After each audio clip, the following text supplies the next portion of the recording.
Hey there everyone, welcome back to our channel. In today's video, you are going to see how to block screenshots on WhatsApp. Yes, you heard me right. There are some ways to block your screenshots on WhatsApp.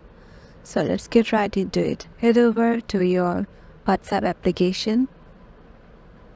Make sure you have logged in into your right account in which you want to block your screenshots on. So to block screenshots, let me remind you, WhatsApp doesn't avail us that kind of support in which we can just partially block our screenshot option.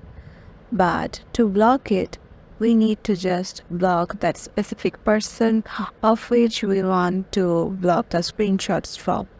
Suppose I want to block from this one, so all I need to do is to keep tapped on it and then click on the three dot icon, and here you will see some options like lock chat, select all, then other one like this one, and you'll see some more flight block in here if you click on the three dot option. And yeah, this is how you have to block the specific account, and then you will able to just block screenshot on of the specific account. And yeah, this is how you can do it. Hope this video will help you out, and make sure to give it a thumbs up and subscribe to our channel, and we will see you in the next one.